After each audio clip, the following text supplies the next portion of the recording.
We Day stage is full of inspiring moments, but our next speaker's story is truly like no other. Here to talk about her journey and to teach us that being open to sharing is equally as important as being open to listening.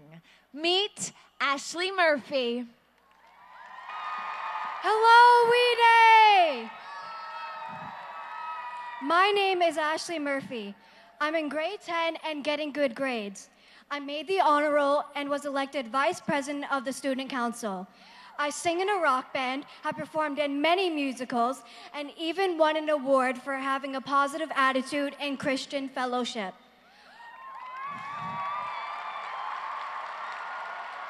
But that's not why I'm standing in front of you.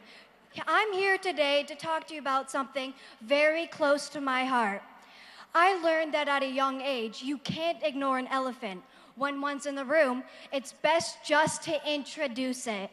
I am HIV positive. I was born with it. My late birth mother was a substance abuser. She drank and used drugs during her pregnancy, which had an effect on me. When I was a few weeks old, I went into respiratory distress because of AIDS and was put on life support to give my body a chance to heal. It was only at 6 months of age that I could breathe for myself and was taken off the respirator. Children's Aid placed me with my adoptive parents for palliative care and told them that I only had weeks to live. Clearly, I had other plans.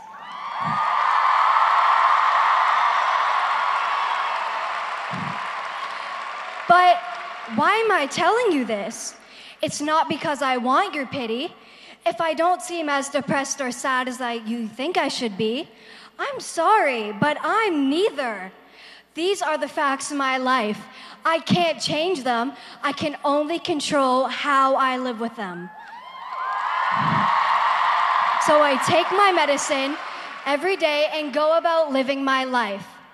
I'm telling you this because we all learn from our experiences, and I want to share what I've learned from mine. I come from a big family, a very big family. There are 10 of us kids, and we've all been raised with the belief in giving back to our community. We each volunteer with charities that mean something to us personally. For example, my brother is a quadriplegic and legally blind. He volunteers to help kids with physical disabilities. My sister worked with young people with Down syndrome, and I chose to volunteer to help young people with HIV or AIDS. Many of the people I've met who also have HIV or AIDS live in fear of someone finding out. There's a stigma around it, a perceived stain that the person is somehow tainted, less than.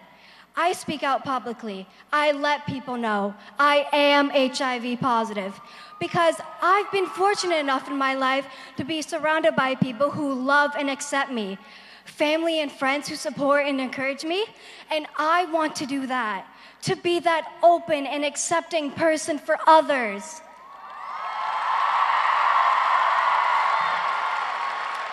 So yes, I speak openly about my life, here and to whoever will listen. I name what I've gone through, not to put myself in a box, but to remove the lid. Not to limit what's expected of me and what I'm capable of, but to open doors. But it's a two-way street.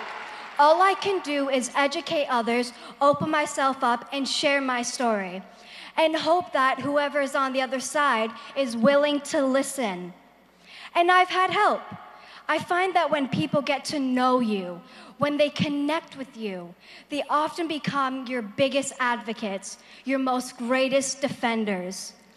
I've been at dinners at friends' houses when their parents have told them not to share drinks with me, when they've given me disposable cups and plastic utensils. Now, I know that you cannot catch HIV from sharing a straw, but I didn't have to speak up. My friends did. They were there for me. They corrected their parents. They accepted me for who I am, and they helped me gain greater acceptance with others. You'll never be able to silence all the bullies. Don't dwell on them. I'm not saying it's easy to ignore people who treat you poorly, but you can do it. All you need is one good friend, one person in your corner, one person who accepts you. That and the ability to look at yourself in the mirror each morning and like who you see looking back at you. This will get you through your toughest days.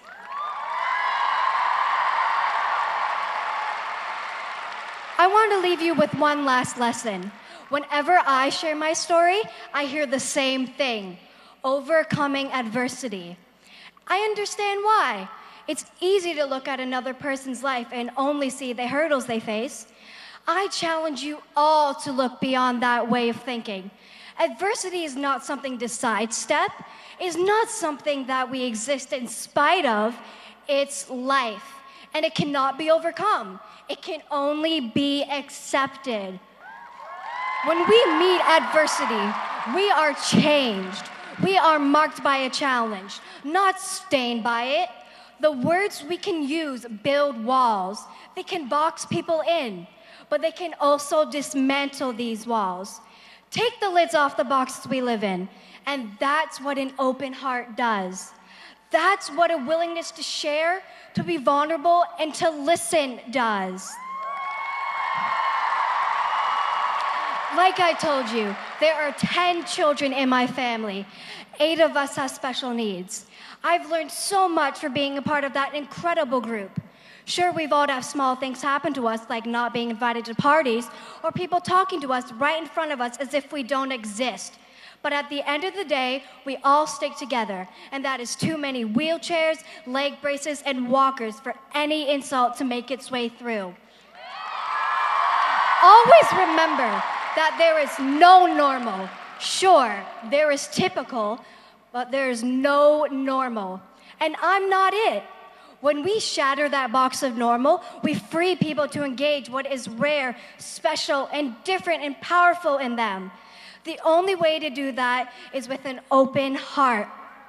So I ask all of you, go back to your schools and communities, to your soccer and hockey teams. Go back to your drama clubs with an open heart and start changing attitudes. Thank you, Weeday!